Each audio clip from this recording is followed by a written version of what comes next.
be comparing the stock Yamaha MT-09 versus the Stunt MT-09. So as you guys can see, they're a little bit different.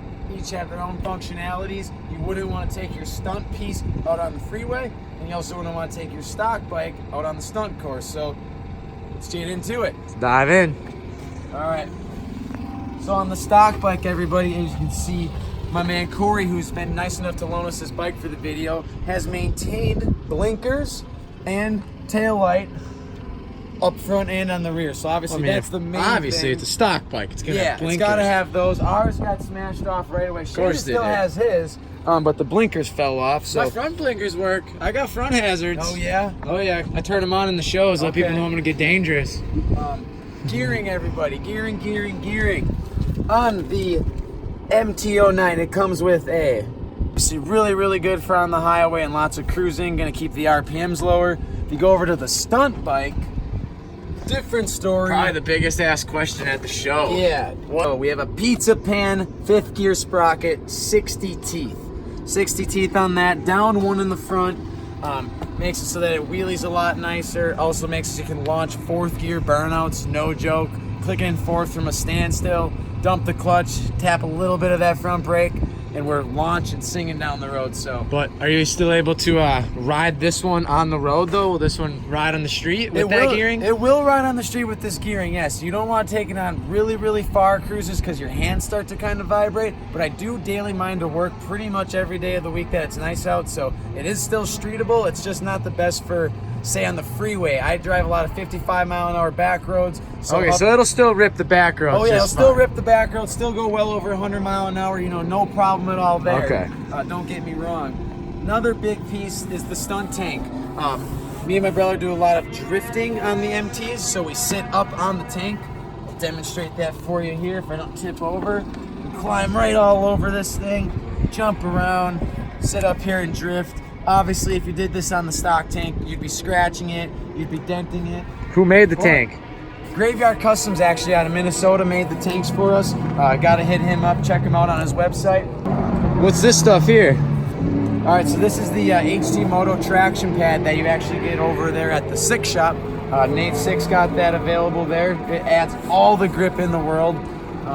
Notice on the stock bike, his tank sits up quite a bit higher, so he's got about 1.5 gallons to 2 gallons actually more fuel than we can hold. So that's one disadvantage of denting in your tank to keep in mind before you send it to Graveyard. All of a sudden it comes back and you can't fit as much gas and you wonder what's up.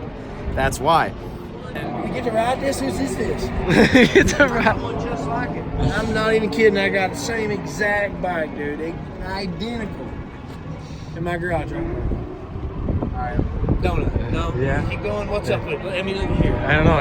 He's still. You gotta talk about the crash cage protection. Talk about the triple, but then Bill started. Oh, okay. Come on. Let's The see it. triple. Yeah, we have a different triple. Triplets. We're triples. Oh, we have different top. The top doesn't do anything though. No. What Talk about exhaust? talk about this. Do you have a stock exhaust, Corey? Yeah, stock. Oh, yeah. It's beautifully stock exhaust. Difference between the stock to the stunner is the exhaust. Obviously, this really doesn't sound like a bike that has a ton of horsepower and torque. You give her a rev? Oh yeah, let's give her a little rev. Give her a little rev, Steve. A little once-over rev. A little sound check.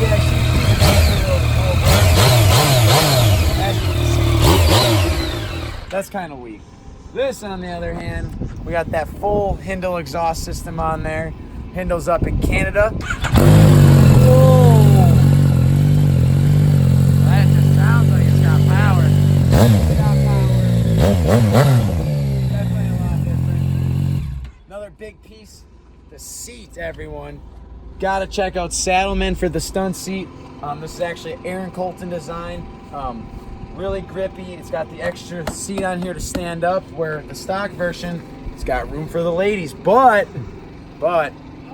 they can still fit on here, right? Just might not be as comfortable, so something to keep in mind. More of a touring style seat. This is definitely an aggressive seat, which you can use even if you are, you know, just touring your bike on the road, but you don't go on a lot of long rides. This seat's definitely really stiff. Gonna be a little bit worse on the back if you're going, you know, say 6-7 hours on the bike. What's up with the brake setup there? Yeah, the brake set, a big piece of the brakes here. We're actually gonna be making these soon on twinstunts.com actually. So it's a dual caliper setup, and we run the R6 calipers. Get them right there off of eBay. One goes to the handbrake, one goes to the foot brake, and it runs the stock MT09 front rotor actually, bolt straight up.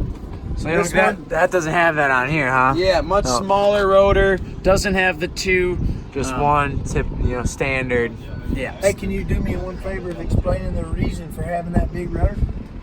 Yeah, I can. So the reason that I have the big rotor is I like a lot of stopping power. I don't like to link my brakes like you do. I don't you don't I don't link your believe in brakes. the bleeding the brakes through this banjo and that. You link your brakes, so you run a little bit. Because he's different old. setup. Because he's old school. got Oh, yeah, I like lightweight stuff. I don't like adding like a bunch. Yeah, I just one big rotor. And It also keeps more it cooler. calipers, so wait. Keeps it cooler so though. on your wheel, you're adding just you a the same bigger amount. rotor. Yeah, but It's a- okay. You're right, I do, but you have a spot for another one, looks like, but it probably wouldn't work there, would it? No, it wouldn't work because it's It meant only for a works stock on rotor. the stock rotor. Okay, Yeah. so Yeah. you're running those big steel spacers to run that rotor, and that's really the only difference. Yep, Yeah, that's the it's only. not difference. really a lot of So work. really, you don't have to run the stock rotor. You can run the stock rotor. You could run the That's stock it. rotor if you didn't want to run the big rotor. Yeah, I would definitely run the stock rotor. Yeah, I like the big rotor just because I like a little bit more brake on the handbrake. Yep. The last big piece of the MT builds comes to the crash cages. So for these bikes, actually, you can buy a lot of different crash components. Some are more race sliders.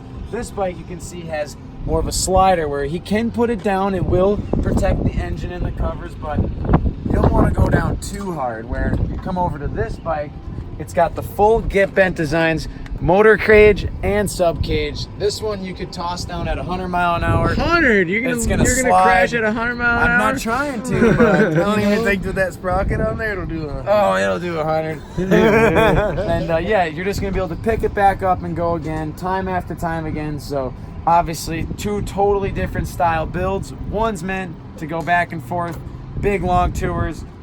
One's meant to hit the stunt lot, rip a bunch of big burnouts. So you guys can take your pick, which you think is One's cooler. got a bigger windscreen. Yeah, Corey's got the touring windscreen. Huh? He's playing. Oh yeah, He's got that's the- with all that tucking. I'm a when big he's boy. wearing a I helmet. catch a lot of wind. I catch a lot of wind. He catches a lot of speed Oh yeah.